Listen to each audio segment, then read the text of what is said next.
What is up, guys? Sergio from Panic Flip Gaming. Hope you're all doing well. And I know I haven't been really posting a lot of videos on my channel. Things have been a little bit crazy lately. And just wanted to share with all of you my latest visual pinball build.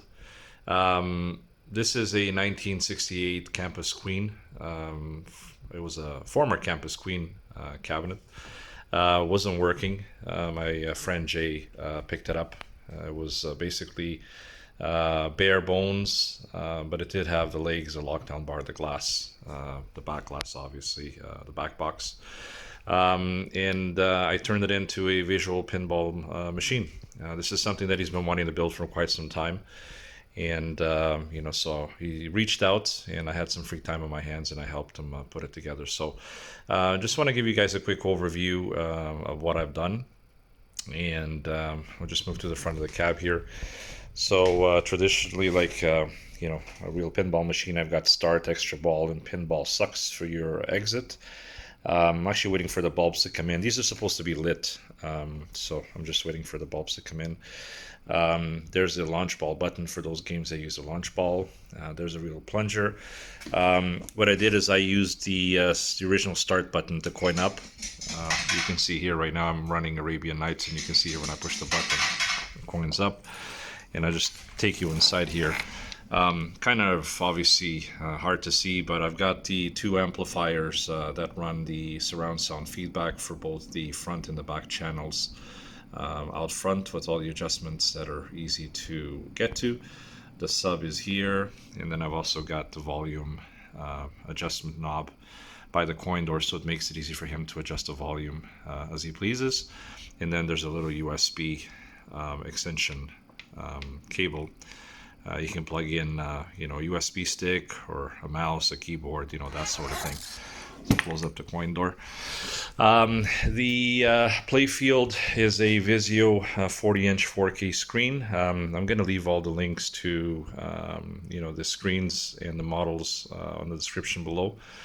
You can see here we're running Tales of the Arabian Night. This is by Flupper 1, I believe. Just absolutely gorgeous. You can tell the amount of detail.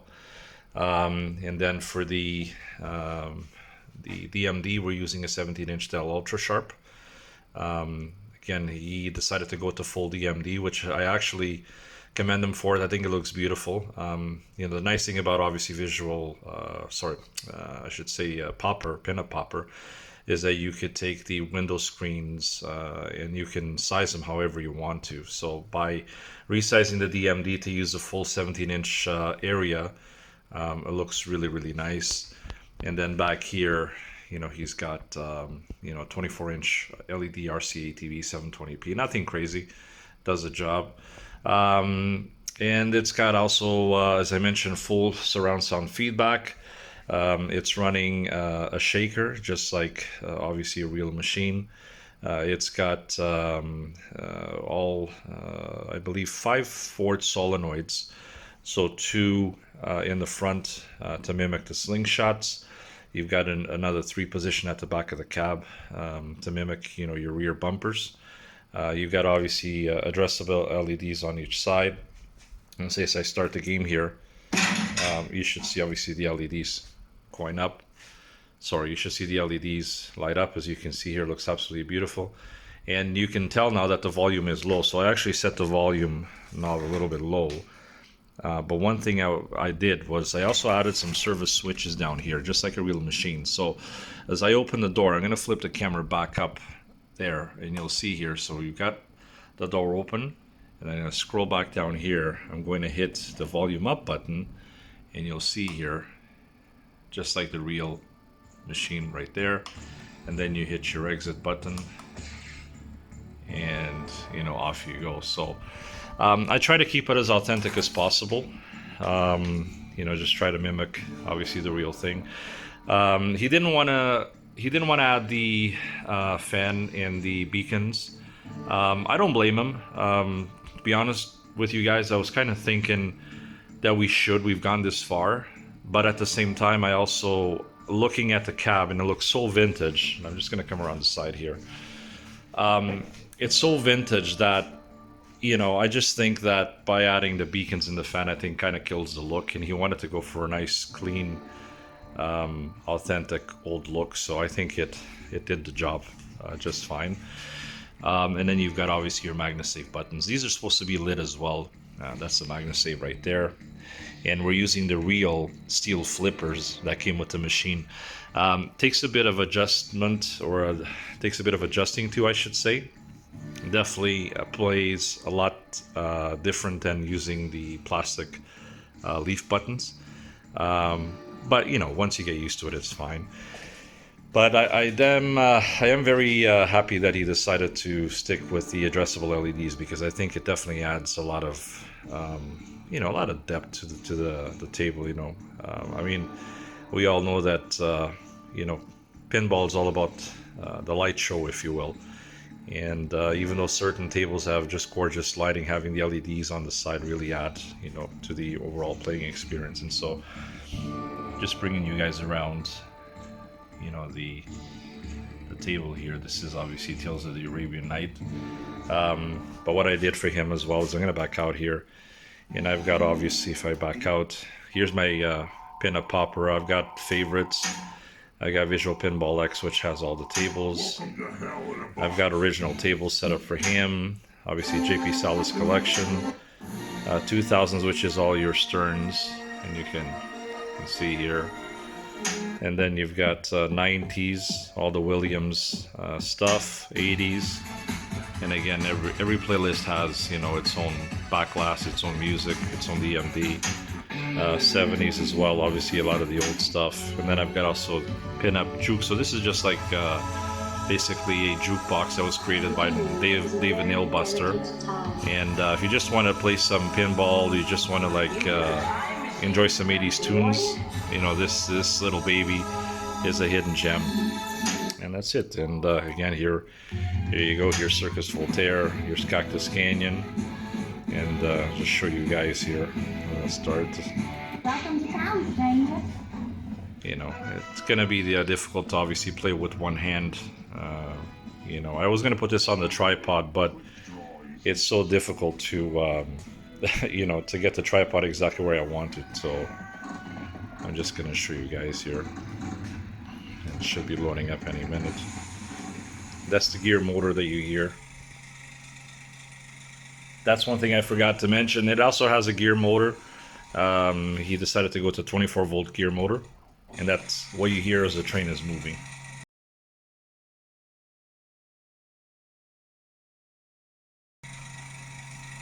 And you can see just how beautiful the table looks. These Vizio monitors definitely have a beautiful image, and you can see here, again, look at the depth on Cactus Canyon. You can see the sidewalls there. And you know, just overall, I mean, this table was remade by the VPW team. I actually beta tested this. My name is actually on the table as well, which is pretty cool. But that's it. I'm just gonna coin up here. Actually, there's no coins, so again, just hit the start button, or the coin button, I should say, and push the start button. Again, you can see the LEDs there. And then just push the plunger. I'm just gonna try to hit the ball here. And that's the shaker that you hear. The shaker sounds absolutely insane, and obviously you can tell. And there goes the first ball right there, actually. Yeah, it's kind of hard to play with one hand, so.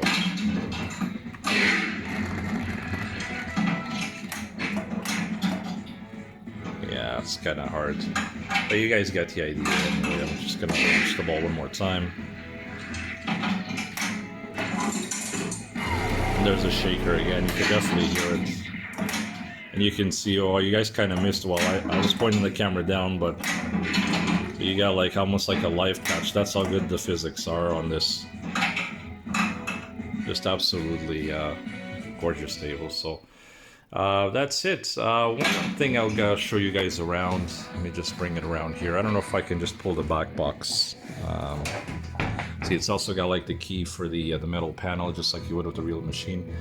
And just giving you guys an overall look of how I mounted the monitors. So I try to make it as clean as possible. There's the DMD screen. There's obviously the speakers on each side. All the cabling, you know, coming down. It's got. Actually, I forgot. There's also a knocker, just like a real pinball machine. So there's the knocker there. When you get a free game, you'll hear the knocker go off.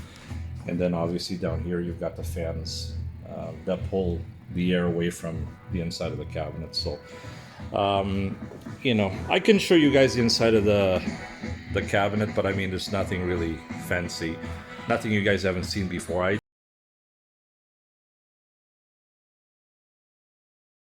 typically use a standard template for my builds.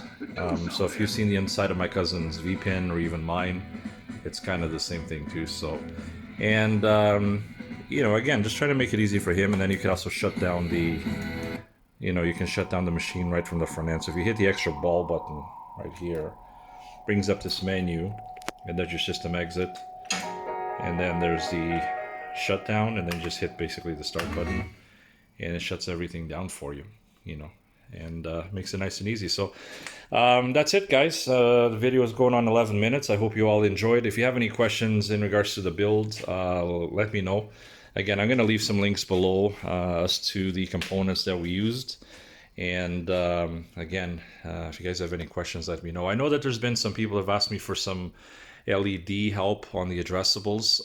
I keep saying I'm going to make a video and then I never do. I just don't have the time, guys, but I can definitely help you out. You know, I'll link Mike's PAL board, which is basically a pre-programmed TNC board where the LEDs hook up to, and that will make it a lot easier. I don't know much about the matrix LEDs, and what the matrix LEDs basically are is 8 strips that usually gets placed at the very back of the machine.